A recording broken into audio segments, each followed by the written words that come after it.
Okay, so we're on the rooftop today and we're gonna go over some basic camera settings that everyone should know when using their camera professionally and on manual settings. There's four main components that you really wanna focus on. You have white balance, shutter speed, aperture, and ISO.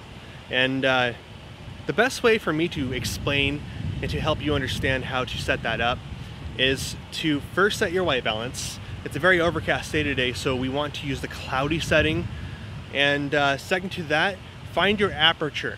Your aperture is what's going to control the amount of blurriness behind the subject. It's technically called the bokeh, and we want to get that to a place where we want it to be. For this case, we're shooting portraits, so I like to shoot in the lowest aperture as possible. On your camera, it's considered your f-stop.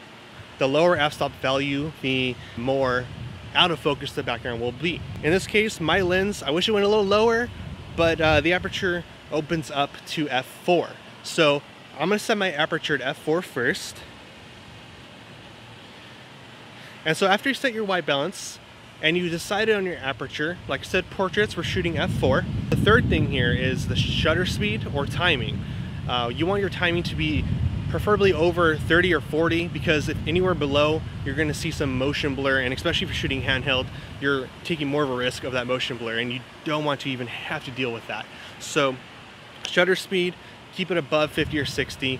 The higher shutter speed you go, the darker the image will be. However fast your shutter speed is, that's literally how quick your shutter is opening and closing. So the faster it's opening and closing, the less light's gonna come into your camera. So we want our shutter speed set up. And then lastly, your ISO setting is adjusting how sensitive your camera sensor is to the light outside of the camera. And the higher your ISO goes, the more grainy the picture gets and the more noise is introduced.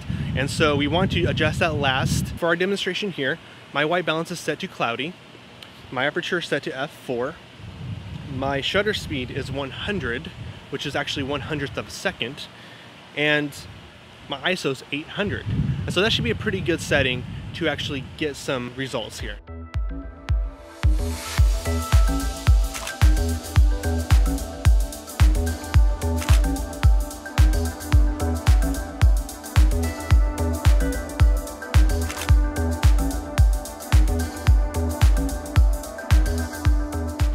Okay, so to just show an example, I'm going to change my aperture. I'm going to turn it up actually a little bit this time so I can show you guys what it looks like to have more in focus.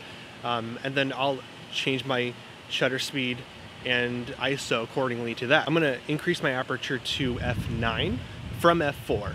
And like I mentioned earlier, the higher that value is, the less light's going to be coming into your camera because the aperture is now smaller. Because I'm adjusting my aperture, I'm going to want to get more brightness by decreasing my shutter speed. It was at 100, I'm going to decrease it to 1/40th of a second. It could be 1/40th, 1/50th, maybe even 1/30th, but you just got to be really conscious and careful about it. The longer your shutter's opened, the more information is being recorded into the camera. Increasing my ISO from 800 to 1600.